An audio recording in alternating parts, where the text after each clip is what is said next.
Topic हमारा है वो है हॉस्पिटल्स के द्वारा जो की जा रही एक्सटॉर्शन, में वर्ड यूज कर रहा हूँ कि एक अंधाधुंध और बेईमानी के तरीके से और बिल्कुल दादागिरी के तरीके से मरीजों के साथ शोषण हो रहा है, उनका साथ उनसे पैसा लिया जा रहा है जिसका कोई जस्टिफिकेशन नहीं है, जिसका जो मन आ रहा है वो उतने चार्जेस कर रहा है, जिस चीज का कोई इलाज नहीं है, जिस चीज की कोई दवाइयां नहीं है, उस चीज का बिना दवाइयां दिए 20-20 लाख, 15-15 लाख, 25-25 लाख रुपया बिल दिया जा रहा है। और मरीजों को ये भी जरूरी नहीं है कि वो 25 लाख दे के बच भी जाए, उसके बाद उनके हाथ में पेमेंट लेने के बाद डेड बॉडीज दी जा रही। ये एक ऐसा समय है जहां हर आदमी को कुछ ना कुछ करना चाहिए, हर आदमी को कोऑपरेट करना चाहिए, पॉजिटिव चलना चाहिए। लेकिन कुछ हम में से ही लोग ऐसे हैं, मैं हम में से इसलिए कह रहा हूँ कि वो डॉक्टर्स भी हमारे कोई रिलेटिव होंगे, कोई जानकार होंगे, या हॉस्पिटल के मैनेजमेंट वाले हमारे जानकार भी होंगे, तो मैं उन सबसे भी एक अपील बाद में करूंगा। लेकिन जो हम प्रॉब्लम फेस कर रहे हैं वो ये कर रहे हैं कि मन माने ढंग से पैसे की एक्सटॉर्शन हो रही है। इसके लिए हम क्या कर सकते हैं? हम आज कई लोग बैठे हैं, हमारे साथ मनोज कटारिया जी हैं, नोएडा से हैं, ये टीचिंग लाइन में है। रवीश डेडा जी हैं, Delhi high court and district courts में एडवोकेट हैं और लीडर हैं। नीतू सिंह जी हैं, ये सूरजपुर में एडवोकेट हैं और दिल्ली में एनरोल हैं। विजेता शर्मा जी हैं, district court and Delhi high court में एडवोकेट हैं। ऋषभ जैन जी हैं, आप दिल्ली पुलिस के लॉयर हैं, सबसे यंगेस्ट लॉयर ऑफ दिल्ली, जो दिल्ली पुलिस में एनरोल हुए हैं, मतलब एंगेज हुए हैं, और बहुत ही क्रिमिनल साइड के बहुत अच्छे एडवोकेट हैं। तो मैं सबसे पहले ऋषभ जी आपके पास आ रहा हूँ। ये मीटिंग दोबारा इसलिए स्टार्ट कर रहे हैं कि पिछली मीटिंग कुछ गड़बड़ हुई, तो इस बारे में आपका क्या एक्सपीरियंस है और क्या आपके सुझाव है, हम कहाँ से स्टार्ट करें कि इस पे लगाम लग सके? सर, सबसे बेसिक चीज जो हमारी रहती है वो रहती है कंप्लेंट। और अगर हमें कंप्लेंट, कोई डिस्ट्रीब्यूटर कोई दवाइयों का प्रॉब्लम क्रिएट कर रहा है, इन सेंस ऑफ नहीं दे सकता, एक्सटॉर्शन कर रहा है, होर्डिंग कर रहा है, ब्लैक मार्केटिंग कर रहा है, तो इस अकॉर्डिंगली सबसे पहली है कंप्लेंट। पास के पुलिस स्टेशन में या तो लिखित रूप से कंप्लेंट कर सकते हैं, या 100 नंबर पे, 112 नंबर पे कॉल करके वहां पे इंफॉर्मेशन दे सकते हैं ब्लैक मार्केटिंग की, होर्डिंग की। इसके लिए मैं दो चीजें और बताना चाहूंगा। दिल्ली और यूपी के अंदर सेपरेट लाइंस, इमरजेंसी हेल्पलाइन बनाई गई है, जिसके अंतर्गत हम उस पर अगर कॉल करते हैं तो डायरेक्ट वो सचिवालय में कमिश्नर और डिस्ट्रिक्ट मजिस्ट्रेट्स को वो इंफॉर्मेशन जाती है, जो बाकी चैनल होते होते होते होते कंसर्न पुलिस स्टेशन और concern office of SDM and ADM वो कंप्लेंट पहुंचती है। देयर आफ्टर वो ब्लैक मार्केटिंग और होर्डिंग करने वालों के खिलाफ एक्शन लेते हैं। तो हमें कभी ना कभी इनिशिएटिव लेना पड़ेगा, क्योंकि जो लोग इस प्रॉब्लम को एक अफसर की तरह लेके चल रहे हैं और पैसा कमा रहे हैं, उनको हमें रोकना पड़ेगा। जी तो ये डेडा जी, मेरी है कि हमारी डेडा जी कंप्लेंट। आप क्या सजेशन देना चाहेंगे, how we can stop this extortion? Sir, हम कैसे रोक सकते हैं? हम तो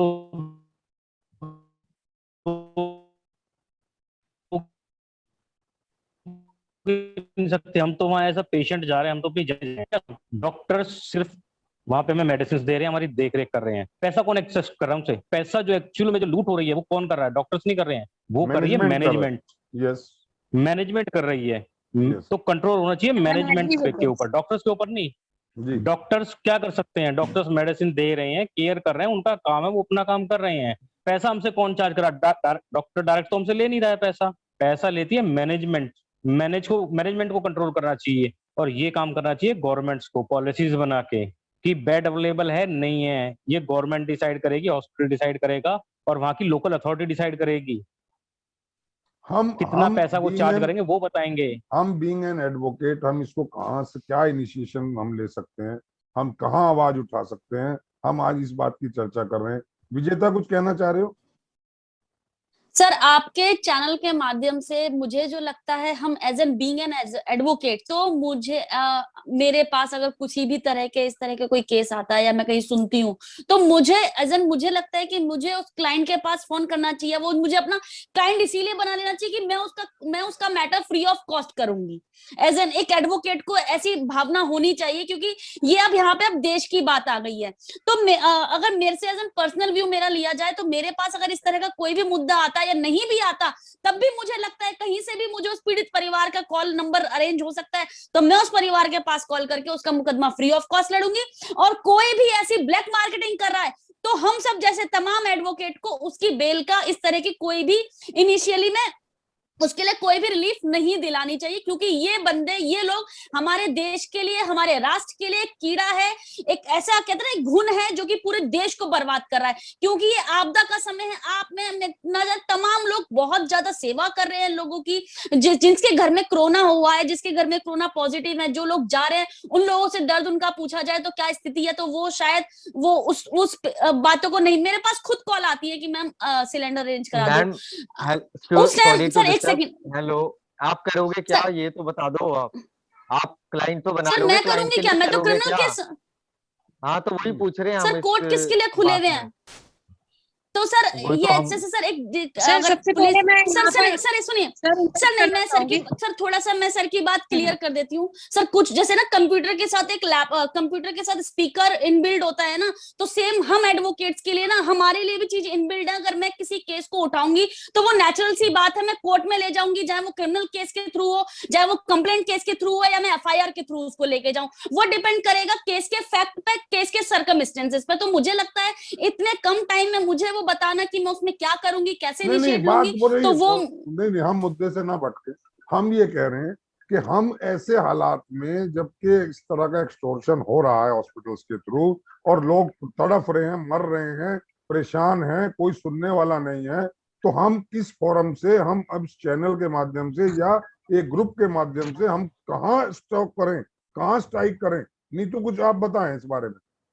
नीतू सिंह। सर विजेता जी की बात से तो मैं बिल्कुल सहमत हूँ कि जैसे इन्होंने अभी दर्द बयां किया है कोविड में कि भाई अगर किसी पेशेंट के घर में मौत हो जाती है तो उसका दर्द क्या होता है, ये सब हम समझ सकते हैं। आज जब हम पे बीती है और हर व्यक्ति पे बीती है, तब हम आज एक ले रहे हैं और ये उठा रहे हैं बेड़ा। ये बिल्कुल बात सही है कि अगर हम स्ट्रिक्ट एक्शन लें, और हमारे पास, मैं भी ये चीज नोटिस करती हूँ कई बार कि अगर कोई मजबूर आता है या कोई हमारे पास क्लाइंट आता है तो हम एक्शन कितना सशक्त होके उसका लेते हैं, और हमारी जो सीनियर अथॉरिटीज है या हमारे जो लॉयर्स हैं वो इस बात को कह के नकार देते हैं कि क्या पैसे दे रहे हैं। ये मैंने कई बार ये चीज नोटिस करी है। तो नीतू मुद्दा ये नहीं है कि वो हमारे पास आएगा, हम उस पर नहीं आ रहे हैं। प्लीज मेरी बात को समझने की कोशिश करो। मैं ये कह रहा हूँ पे बात कर रहे हैं, ये जो इनिशियल स्टेज एक्शन लेने की है, मैनेजमेंट तक बात पहुंचाने की ही है। मैनेजमेंट तो मानेगा नहीं हमारी बात। इंडिविजुअल को हम अपने घर का भाई बहन मान के। हाँ मनोज जी, क्या ये पॉसिबल है कि हम 10, 5, 15, 20 वकील जाके किसी भी हॉस्पिटल के मैनेजमेंट से बात करना चाहें कि साहब अपने आप फीस कम कर दो, आप अपने रूम चार्जेस कम कर दो, आप अपनी डॉक्टर्स विजिट फीस कम कर दो? Is it possible for them और फॉर अस कि वो हमारी बात मान जाएंगे? यहाँ बिना किसी डंडे के, बिना किसी प्रेशर के या बिना किसी डायरेक्शन के वो हु एम आई, वो कहेगा आप कौन है? मेरी दुकान है, ये मेरा मेरी दुकान है, मैं तो अपना रूम 25,000 का दूंगा, आपकी मर्जी है लीजिए, नहीं मर्जी है चाहिए। डेफिनेटली हो ही रहा है। अगर हम डॉक्टर की फीस मैनेजमेंट से जाके तो ये सुन सकते हैं हमारी। नीतू जी बिल्कुल मैडम कोई नहीं सुन सकता। आप सुनिए आप मेरी बात को। आप एज एन एडवोकेट, ऋषभ जी एक मिनट, आप एडवोकेट हैं, एग्जांपल है मेरे पे। जी मैं वहीं आ रहा हूँ। मैंने खुद मैनेजमेंट से जाके हम एलएजी से बात करके, महेश शर्मा जी के अब बात जब आई गई है तो बीच में मैं आपको बता दूं 10 साल तक मेरी मदर किडनी के लिए लड़ रही थी। मैंने स्ट्रिक्टली ये बेड़ा उठाया कि जब मैनेजमेंट ध्यान नहीं दे रहा था तब मैंने जाके खुद उनसे बात करी है और एक एक्शन उन्होंने लिया। ऐसा कुछ नहीं है, बात होती है कि आप एक्शन कितना लेते हैं। सबसे पहली बात तो मैं जनता के लिए कहूंगी, जवाब ही नहीं देते हैं ना लेते हैं। नीतू जी सुनिए, वो एक इंडिविजुअल केस में उन्होंने कोई आपको डिस्काउंट कर दिया या वो कर दिया, आपको ओबलाइज कर दिया बीइंग एन एडवोकेट, वो पब्लिक एंड लार्ज के लिए नहीं था, वो आम जनरल पॉलिसी नहीं थी। सबसे पहले तो मैं एग्जांपल ये दे रहा हूँ नीतू जी, शायद डेडा जी भी मेरी बात से सहमत होंगे। बीइंग एन एडवोकेट मेरे पास कोई क्लाइंट आता है, मैं उसे कहता हूँ सर मेरी कंसल्टेशन चार्जेस 1 लाख रुपए है, मेरी फीस इस केस की 5 लाख रुपए है। Can he claim in any court of law और मेरे खिलाफ कोई एफआईआर कर सकता है कि साहब ये मेरे से ज्यादा ले रहे हैं? ऐसे फीस बिल्कुल। यस विजेता जिस तरीके से सर ने कहा कि मैं अपनी फीस जैसे मैं अपनी फीस 1 से 10 लाख ले सकता हूँ, मैनेजमेंट उस तरीके से कर सकते हैं। लेकिन जैसे भी विजेता मैडम ने नीतू मैडम ने एक अपना एग्जांपल दिया, आपने एक फाइट लड़ी इंडिविजुअल, क्या कॉमन मैन, एक बात यहाँ हो रही है, आम आदमी, क्या हर आम आदमी मैनेजमेंट तक पहुंच सकता है? क्या मैनेजमेंट उसे अपने पास तक आने देती है? और जो राकेश सर का मुद्दा है वो बड़ा क्लियर है कि हॉस्पिटल्स में जो लूट खसोट हो रही है उसको कैसे रोका जाए और उसके अगेंस्ट में हम क्या कर सकते हैं। शिकायत हम कहाँ कर सकते हैं, कैसे कर सकते हैं? अभी सर ने जैसे मनोज सर से पूछा, तो मनोज सर के अलावा बाकी हम सबने जवाब दिया, मनोज सर को तो हमने बोलने ही नहीं दिया अभी। मनोज सर के पास गई नहीं है। मनोज आवाज आ गई है, पर मैं सोच रहा था कि आप मनोज जी को बताएं जी, being a citizen of this Noida city और इंडियन, आप क्या समझते हैं कि कहाँ से शुरू करें हम इस हॉस्पिटल्स की दादागिरी को रोकने का? कोई उपाय आपके दिमाग में है? देखिए, जहां तक बात आती है कि हम किसी मैनेजमेंट से बात करके उनसे ये कहें कि अपनी फीस कम कर दीजिए, पहली बात तो आप ये समझ लीजिए कि अगर वो जेन्युइन लोग होते तो वो पहले फीस बढ़ाते ही नहीं। एग्जैक्टली तो उन्होंने फीस बढ़ाई इसीलिए कि वो थे 2 नंबर के लोग, आई मीन कि वो चाहते थे 2 नंबर में पैसा, इसलिए उन्होंने फीस बढ़ाई थी। जब आदमी खुद ने उसने पैसे बढ़ा दिए तो वो आपकी बात क्यों सुनेगा? और क्यों आपके लिए वो काम करेगा? आप कौन है उसके लिए? कोई अथॉरिटी आपके लिए आप डर नहीं है। सबसे बड़ी चीज तो ये होनी चाहिए, कुछ चीजें देखिए, जहां तक बात आती है, आप लोग एडवोकेट हैं, हमारी सबकी फीस अलग अलग होती है। हमारे टीचिंग में भी लोग 200 रुपए लेके 2000 रुपए तक के पर आवर का सब चार्जेस करते हैं। आपके यहाँ एडवोकेट्स 1 लाख से लेके 50 लाख तक का चार्ज करते हैं एक हियरिंग का। तो वो डिपेंड करता है आपकी क्वालिटी पर। यस जी, यस, अभी वही बात हम कह रहे हैं ऋषभ जी कि क्या इस पे कोई मॉनिटरिंग कमेटी नहीं होनी चाहिए? क्या ये नहीं होना चाहिए? मॉनिटरिंग कमेटी है, मॉनिटरिंग कमेटी है। उसी पॉइंट पे मैं आ रहा था कि जैसे हमारे रेट होते हैं, लेकिन आपका प्रोफेशन और मेरा प्रोफेशन ऐसा जिसमें किसी की लाइफ नहीं जा रही, हम बड़े आराम से कर लेते हैं। एक नॉर्मल सिचुएशन होती है, नॉर्मल कंडीशंस होती है, उस नॉर्मल कंडीशन में हम कुछ भी कर सकते हैं। और सामने वाले के पास एक ऑप्शन भी होता है कि ठीक है, मुझे मैं नहीं हूं तो दूसरा एडवोकेट बन चला जाएगा। यस, ठीक है सर। तो इस तरह की चीजें, लेकिन ये जो हॉस्पिटल की बात आती है, जहाँ एडमिशन की बात आती है, वो भी पैंडेमिक सिचुएशन में, जहाँ आदमी को ये लग रहा है कि मेरा मरीज 2 घंटे में शायद एक तरफ खत्म हो जाएगा। एक तरफ मौत है। बिल्कुल ठीक, बिल्कुल ठीक। मौत का सवाल है, वहाँ पर गवर्नमेंट का पूरा इंटरफीयर होना चाहिए। गवर्नमेंट को कुछ ऐसे रूल सेटिंग करने चाहिए, ऐसी सख्त सजाएं बनानी चाहिए कि अगर आप किसी की मजबूरी का फायदा उठा रहे हैं तो बिल्कुल एग्जैक्टली सही बात बता रहे हैं, उसको पूरी वो जैसे एक होमोसाइड होता है, या कह सकते हैं आप उसको नरसंहार वाली जो सजा होनी चाहिए, या आपने कहीं पे जाके 20 लोगों को भून के रख दिया, जो सजा उनकी होनी चाहिए वही हॉस्पिटल वालों की होनी चाहिए। मनोज जी, तब शायद ये लोग डरेंगे। मेरा एक सुझाव है कि हम क्या सेक्रेटरी हेल्थ को या जो हेल्थ मिनिस्टर हैं, जैसे मैं दिल्ली में हूँ, आप यूपी में हैं कहीं भी, या सेंटर को, हम क्या ऐसी एक अपील नहीं कर सकते कि चिट्ठी नहीं लिख सकते कि साहब तमाम जितने हॉस्पिटल्स हैं प्राइवेट, जो सरकारी लैंड को लीज पे 1-1 रुपए की लीज पे लेके बने हुए हैं, और सारी तमाम फैसिलिटीज, उनको जो मशीनरी मिली है, उनपे जो कस्टम ड्यूटी थी वो नहीं लगी, टैक्सेस माफ किए गए, सारा उनको फैसिलिटीज दी गई हैं, क्या उनको एक ऐसा सिस्टम नहीं बनाना चाहिए कि हर चीज का उन्होंने लिख के, जैसे एक प्राइस लिस्ट होती है कि साहब आपका ये है, आपका ये बीमारी का ये इलाज का ये पैसा है, डॉक्टर फीस हमारी ये है, हमारी नर्सिंग फीस ये है, हमारी ये चीज है। अभी एक हॉस्पिटल वाले में दिन में बात कर रहा था, उसने कहा जी, उस हॉस्पिटल ने कहा 2200 रुपए पर डे का आपका मील का खर्चा, खाने का खर्चा पेशेंट का है, 2200 रुपए का। अब बताइए, वो पेशेंट बेचारा वो दलिया खा रहा है, आधा कप दलिया पूरे दिन में, और उससे कह रहे 2200 रुपए आपसे चार्ज। जो पानी की बोतल 20 रुपए की बाहर 18 रुपए की मिल रही है, वो पानी की बोतल वहां 60 रुपए की है। तो ये जो 5 स्टार कल्चर जो इन्होंने इंडस्ट्री में बनाया, क्या इसके लिए हमारे पास कोई तरीका तो होगा अपनी आवाज उठाने का? 2 ही तरीके हैं, या तो हम चुप बैठ जाएं, जो हो रहा है होने दो, हम कुछ नहीं कर सकते। विजेता, अगर हम कहीं अपने आप को एक्टिविस्ट मानते हैं, हम ये मानते हैं कि हम कुछ करना चाहते हैं समाज के लिए, कहीं से तो आवाज स्टार्ट करनी चाहिए कि हम लिखें किसी को, और उस डेफिनेटली सर, इसीलिए मैंने पहले बोला था, मेरी बात में यही था कि हमको केस फाइल करना चाहिए, चाहे वो PIL के थ्रू क्योंकि अगर हम जो नुकसान हो गया है, जिन लोगों के घर के जिनके डेथ हो चुकी है वो नुकसान हो गया, लेकिन अब आगे नुकसान ना हो। अभी सर एक सिली सी PIL डाली है किसी ने, मुझे नहीं बोलना चाहिए, वो PIL इस बात के लिए आज वो कैंसिल भी हो गई है, शायद 10,000 या 10 लाख का कुछ जुर्माना किया है जज साहब ने।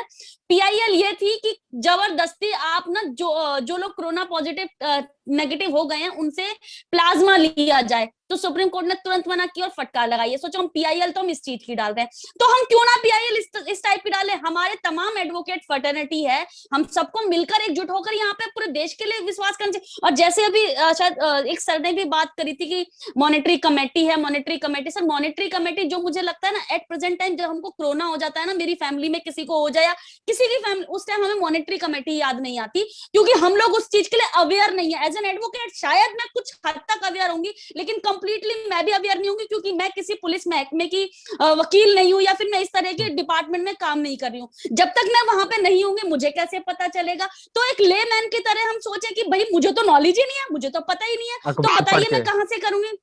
ऋषभ जी को इसलिए लिया है विजेता जी, ऋषभ जी को सर इसलिए लिया हमारे है। देश की विडंबना, सर हमारे देश की विडंबना है। अरे मैं बताऊं मैडम, मेरे से सुनो, विडंबना क्या सर मेरी भी तो सुनो, वकीलों के पास अखबार पढ़ने का समय नहीं है। अगर ऋषभ जी ऐसा पढ़ भी लेते जो उसमें नंबर होता है वो उसमें नहीं है, सुनिए उठाता नहीं इस नंबर को। सर लिसन, पूरे देश में सर सुनिए सर लिसन, पूरे देश में ना केवल वकील नहीं है, डॉक्टर भी है, एक लेमैन भी है, एक लेबर भी है। हर कोई अखबार पढ़ के नॉलेज गेन नहीं कर सकता। आज के टाइम में ना कहते हैं ना आपके टूथपेस्ट में नमक है, हम ना ऐड देख के सीखते हैं, तो हर बंदा वही टूथपेस्ट में नमक है, कोई बंदा अखबार नहीं पढ़ रहा। मैं अखबार पढ़ सकते हैं, हम मल्टीमीडिया यूज कर सकते हैं, लेकिन कहते हैं ना आज के टाइम में हर छोटे बच्चे के बोल अगर वो एक्टिंग कर लेगा, आपके टूथपेस्ट में नमक है क्या? क्यों है वो? क्योंकि हमारे दिमाग में उस तरह का कल्चर बैठ गया, हम उस तरह से ही समझते हैं। मुहिम इस तरह की क्यों नहीं उठाई जाती? ठीक है, हमें अवेयर अखबार के थ्रू अवेयर किया जाता है। जो डेटा जी एक पॉइंट उठाया, बीइंग द DBA लीडर, मैं आ रहा हूँ आपके पास, नीतू आ रहा हूँ, नीतू आ रहा हूँ आपके पास। मैं ये कहता हूँ, मैं ये कह रहा हूँ कि क्या एक इनिशिएशन हमें नहीं लेना चाहिए, कहीं एक चिट्ठी ड्राफ्ट करके मिनिस्ट्री को लिखी जाए, हेल्थ डिपार्टमेंट को लिखी जाए, और उसमें कहीं कोई हल्ला गुल्ला तो एक मचे कि ये जो हॉस्पिटल्स की दादागिरी और जो ये अराजकता इन्होंने फैला रखी है कि जो मर्जी चार्ज कर रहे हैं, जो चाहे चार्ज कर रहे हैं। पिछली बार जब ये कोरोना आया, आप सब लोगों को ध्यान होगा, हॉस्पिटल्स में लोग एडमिट हुए, 20 लाख रुपए का एक जनरल बिल आता था, 15 से 25 लाख रुपए तक के बिल आ रहे थे। और किसी भी डॉक्टर से आप पूछते उस वक्त, अभी तो बहुत सारी दवाइयां इजाद कर दी गई है इस बार, तो पिछली बार तो कोई दवाई नहीं थी पैरासीटामोल और क्रोसिन के अलावा। इसके बावजूद शायद हिंदुस्तान वर्ल्ड का पहला कंट्री ऐसा था जहां दवाइयों के हॉस्पिटल्स ने बिल लिए, पैसा लिया बिना किसी दवाई के दिए हुए। उस बीमारी का पैसा 20 लाख लिया जिसका कोई इलाज नहीं था उनके पास। तो ये सर मेरे घर में खुद 15 लाख का बिल आया है सर, खुद 15 लाख का बिल आया है। हॉस्पिटल है सर गंगाराम, बिल लड़के 2 लाख करवाया है, लड़कर। जिस बीमारी का इलाज नहीं है, डॉक्टर के पास नहीं था, उसका इलाज का खर्चा 20 लाख, 25 लाख, 15 लाख आया। क्या ये शर्मनाक स्थिति नहीं है? क्या इसके बारे में सरकारों को नहीं सोचना चाहिए? क्या मुझे और आपको कोई इनिशिएशन नहीं लेना चाहिए? क्या सारी जिम्मेदारी देश की रक्षा की या हमारे सुरक्षा की सारी बस बॉर्डर फोर्सेस को ही है?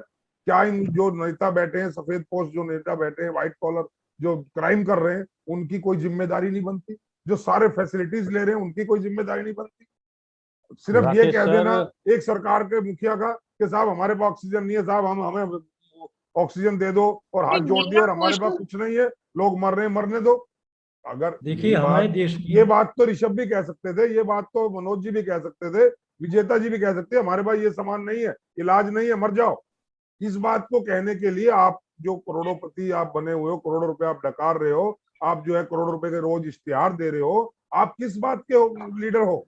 डेफिनेट सी बात। गवर्नमेंट आप बताए नीतू। हाँ नीतू, नहीं गवर्नमेंट अगर ये कहते हैं हम कुछ नहीं कर सकते, सब भगवान पे छोड़ दो, तो तुम हट जाओ, मत लो ये सारी फैसिलिटीज, मत लो सरकारी बंगले, घोड़े गाड़ी, जो भी तुमने ले रखा है, जितने भत्ते ले रहे हो, बंद कर दो इनको। अगर बिना कुछ सर आज एक वही तो सर, बात है ना। इंडियन मेडिकल एसोसिएशन ने एक लेटर लिखा है स्वास्थ्य मंत्रालय को। उस लेटर में लिखा है कि स्थिति बहुत खराब है, सेंट्रल गवर्नमेंट क्या कर रही है, तो गवर्नमेंट तो कुछ नहीं करेगी। यहाँ पे आज हमारा मुद्दा है, हम एज एन एडवोकेट हम क्या कर सकते हैं। एज एन एडवोकेट हम PIL डाल सकते हैं। मैं आप सबके साथ हूँ, जितना भी कॉस्ट आएगी मैं खुद भी बियर करने को तैयार हूँ, जबकि पूरा 1-1.5 साल से खाली बैठे हैं, फिर भी हम लोग बियर करेंगे। अगर कोई ज्यादा से ज्यादा क्या होगा, high court supreme court Rishabh मनाही तो ऋषभ कुछ कराएगी। कह रहे हैं, ऋषभ के दिमाग में कोई सवाल आया? यस ऋषभ। जब एक इंडिविजुअल बहुत बड़ी एडवोकेट बात के अंदर कही है। इतना ऐसा है। जज्बा है, शी इज रेडी टू बहुत अच्छी बात बाकी है, बहुत एडवोकेट्स के बहुत अंदर नहीं है जज्बा। बहुत एक बात यही देखिए, जज्बा हम चाहिए, सब, यही जज्बा चाहिए आम आदमी अरे के अंदर। सर जी मैं सर एक बात नकार देते आप हैं सबके लोग, सामने, जब जाते हैं नकार देते हैं लोग। जी आ रहा हूँ नहीं तो आपके पास। सर, आप ऋषभ कुछ बोलिए। कह रहे हैं? हाँ देखिए मेरे को तो ज्यादा एक्सपीरियंस नहीं है लाइफ में PIL फाइल करने का, लेकिन PIL फाइल करने से पहले ना कई चीजें हैं जो हमारे को बड़ा कैलकुलेटिवली हाई कोर्ट और सुप्रीम कोर्ट पूछता है। वो सबसे बिल्कुल। पहला सवाल ये होता है, whether you have approach the concern authority. जहाँ पे जो मेरा हर बार सवाल रहा है, हर तरीके से सवाल रहा है। एक सेकंड मैं यहाँ पे ना थोड़ा, लेट अच्छा लेट मी ठीक है कंक्लूड, आप बोले। हाँ ठीक लेट है मी सर आप कंक्लूड, बोलिए। शायद आपकी मदद ही हो पाए, ठीक है सर आप बोलिए। शायद आपकी मदद कर पाऊं मैं। जो मैं आपसे कह रहा ठीक था है ना, आप क्या करना चाहेंगे, कहाँ अप्रोच सर, करेंगे चीजों को। मुझे मदद नहीं चाहिए, साथ चाहिए। अरे साथ लेने के लिए आपको जी एक जी सिंपल एक कंसेप्ट तो मिलेगा। ठीक है सर, अब बोलिए then सर बोलिए। you will not be able to contact the concerned authorities। तो आप किस ठीक है तरीके सर से आगे बोलिए। मुहिम को ले जाएंगे हमारे पास PIL के टाइम लिए। बहुत, मैं चाह रहा हूँ हमारे पास टाइम ठीक है बहुत सर कम है, तो बोलिए। हम बिल्कुल बिल्कुल मैं एग्जैक्ट बोलना बात चाहूंगा करें। हाँ, हम PIL उसकी डिटेल में ना जाके हम क्या करें, अब हमें ये बताओ ऋषभ। PIL के लिए PIL के कंसर्न के लिए भी हमें कंसर्न अथॉरिटी को प्रेजेंटेशन देनी पड़ती है। तो बेसिक एग्जैक्टली हमने अगर जब रिप्रेजेंटेशन चाहिएगी तो इनिशियली ओके हमें वो सारी चीजें करके ओके, देनी हमें पड़ेंगी हर रिप्रेजेंटेशन हाल के अंदर। To whom to the concern to the Delhi IMA Medical Council, IMA to Delhi Medical Council, yes and और health to ministry. Commissioners, health commissioner के साथ साथ दिल्ली पुलिस को भी जाएगी अगर कोई कंसर्न एक ओके स्पेसिफिक ओके, हॉस्पिटल तो इसके लिए काम नहीं कर रहा है, तो we we have should to approach this we also. Should prepare the presentation against this जो गड़बड़ हो रहा है, डिसऑनेस्टी हो रही है, क्रूरल्टी हाँ, जो में भी आ गया जानबूझ के ये। ये सब कर रहे हैं। यस हाँ यस हाँ हाँ, ओके, इस एक हिसाब चीज से तो वो ये तय हुई सर, कि मैं हम यस डेड यस। सर सिर्फ 2 मिनट हाँ लूंगा। हाँ जी जी बताएं। हमारे यहाँ एक बड़ी अच्छी कहावत है हिंदुस्तान में, मरता क्या ना करता। जी बिल्कुल। बिल्कुल सही बोल जब कंडीशन वो होती है ना तो हम उस टाइम रेट देखते हैं, ना हम ये देखते हैं कि हमारे पास कितना पैसा है कितना नहीं है। अपनी ज्वेलरी बेच के लाएं, किसी से उधार लाएं, किसी से ब्याज पे लेके आए, जमीन बेच के बिल्कुल। लाएं, कुछ भी करें, उस टाइम तो हम पैसा दे देते हैं। और अब हम लोग, मैं एक बात कर रहा हूँ कि अब हम यहाँ पे जो लोग एक साथ हैं, जैसे मनोज जी हैं, हम सब एक एडवोकेट हैं प्रोफेशन में, हमारा थोड़ा हो सकता है कि नॉलेज उस फील्ड में थोड़ी ज्यादा हो। मैं बात कर रहा हूँ कॉमन मैन की, जैसे मनोज जी हैं, मैं राकेश सर के थ्रू जैसे मनोज जी से याद है कि हम लोगों को छोड़ दे, मनोज जी से जैसे बात होती है, मनोज जी के साथ ये होता है या किसी और आदमी, आम आदमी के साथ होता है, वो स्टेप क्या लेगा? वो पहले एडवोकेट के पास जाएगा या पहले वो मैनेजमेंट से बात करेगा? दूसरी बात मैं ये कहना चाहूंगा आप लोगों से, 7 तारीख को दिल्ली गवर्नमेंट की तरफ से मैसेज आता है कि भाई ये हमारे पास 4 हेल्पलाइन नंबर हैं, आपको किसी को ऑक्सीजन चाहिए होम आइसोलेशन में, आप ले सकते हैं। आज सर मैं और ऋषभ, हमारे किसी एक एडवोकेट को ऑक्सीजन की रिक्वायरमेंट थी, मॉर्निंग में मैंने 4-5 कॉल किए हैं, कॉल पिक नहीं किए, जबकि दिल्ली गवर्नमेंट ने नंबर दिए हैं सर, ये नंबर पिक नहीं किए। उसके बाद मैंने, ऋषभ ने हमारे एक भाई से बात की, नंदीप ठाकुर से, कि भाई इस तरीके से प्रॉब्लम है। उन्होंने कहा भाई आप मेरे पास आइए, मैं अभी अरेंज कर रहा हूँ। मैं और ऋषभ वहां गए हैं, मैं अपने उन जिन साथी को चाहिए था मैं उनका नाम नहीं लूंगा, ठीक है, और मैं ये बात कहना नहीं चाहता था, लेकिन इस प्लेटफॉर्म पे हूँ जो बात की, इस वजह से मुझे कहनी पड़ रही है ये बात। हम लोग गए, हमें फ्री ऑफ कॉस्ट वहां से ऑक्सीजन अवेलेबल की गई, और हमने जाके वो जिस हमारे फ्रेंड को चाहिए थी, हम वहां वो देके आ गए। मैं ये, आप तो कह रहे हैं जो बातें कर रहे हैं management, government policies, Delhi government ने नंबर दिल्ली गवर्नमेंट ने नंबर सर्कुलेट किए हैं, 4 नंबर हैं,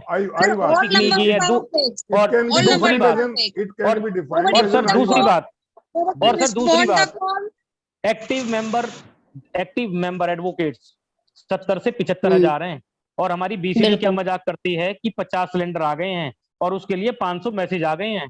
50 सिलेंडर हैं और मैसेज बिल्कुल आ सर। गया 500। चलिए वो तो मुद्दा थोड़ी बहुत हम शर्म आनी कल चाहिए उस पे सर। हम एक डिस्कस करेंगे डिटेल में, क्योंकि वो इंडिविजुअल, ये सिर्फ एक दिल्ली का मुद्दा है, ये एक जनरल मुद्दा हम जो बात कर रहे हैं, हम इस पे टाइम थोड़ा, मैं एंड की तरफ चल रहा हूँ। नहीं तो कुछ कहना चाह रही है, 1 मिनट में अपनी बात कहें, फिर मैं इसको कंक्लूड करता हूँ। सर मैं सभी लोगों की बात से बिल्कुल सहमत हैं। आज पैंडेमिक का टाइम है और बहुत ही महामारी का टाइम है, तो हमें ईगो छोड़कर सिर्फ ये ऐसा जज्बा रखना चाहिए कि हम एक आम आदमी की मदद कर सके, और जितनी भी मौतें हो रही हैं उसमें से हम कितना लोगों को बचा सकते हैं, कैसे स्ट्रिक्ट एक्शन ले सकते हैं, उसकी हम क्या मदद कर सकते हैं। क्योंकि PIL डालना और फिर वो इतना टाइम तक खींचना वो से गलत रहेगा।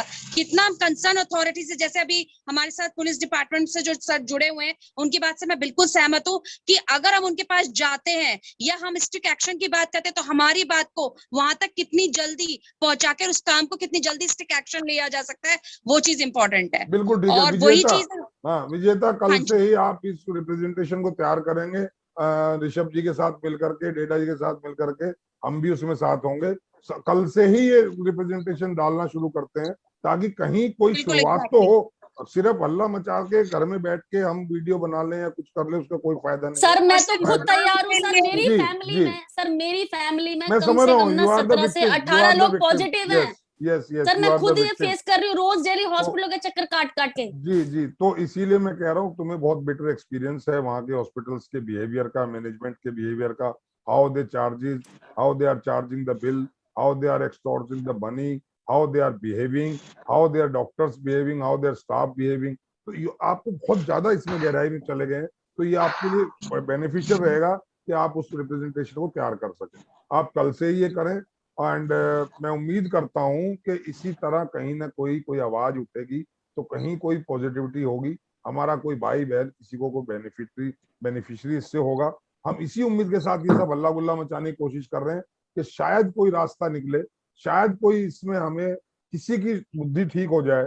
जैसा मनोज जी ने कहा था कि अगर वो आदमी ठीक होते, उनका माइंड क्लियर होता, या उनकी जो इच्छाएं ठीक होती, हम मतलब उनके बदनीति ना दिमाग में होती, तो वो इतने उटपटांग रेट और एक्सटोर्शन करते ही क्यों। वो उन्होंने इंडस्ट्री बना दिया इस हॉस्पिटल्स को, उन्होंने एक ट्रेड की तरह इसको ले लिया कि हमें 100 रुपए खर्च करने हैं तो 1000 रुपए कमाने। तो इस प्रथा को, इस दुविधा के समय में, इस संकट के समय में हम कैसे दूर कर सकते हैं, हमें इस पे विचार करना है। हम लोगों के टेलीफोन नंबर एक दूसरे के पास हैं, हम कल से इसमें कुछ करें, शायद किसी का भला हो सके और हमारा जीवन सार्थक हो। मैं इन्हीं शब्दों के साथ आप सब मेहमानों का बहुत बहुत धन्यवाद करता हूं, और उम्मीद करता हूं कि इसी तरह जो करंट के जो मुद्दे हैं, इन पे आप आते रहेंगे, अपने बेबाक विचार देते रहेंगे, और कहीं ना कहीं कुछ ना कुछ तो होगा। कहीं एक दिया जलेगा तो रोशनी तो शुरुआत होगी। अगर ये सोचे वो करेगा ये करेगा तब होगा, ऐसा नहीं। आप अपने से शुरू कर दो, मेरे से शुरू कर दो, मैं अपने से शुरू करूँ, आप अपने से करो, एक एक बूंद हम चलेंगे तो शायद घड़ा भरेगा। इन्हीं शब्दों के साथ आज के लिए इतना ही दोस्तों। आगे फिर कल फिर किसी एक मुद्दे को लेकर के बातचीत होंगी। तब तक के लिए जय हिंद, जय भारत, सभी स्वस्थ रहें, थैंक सभी यू खुश एंड रहें। Thanks to all. धन्यवाद आप लोगों का, बहुत बहुत थैंक यू धन्यवाद। So much, thank you.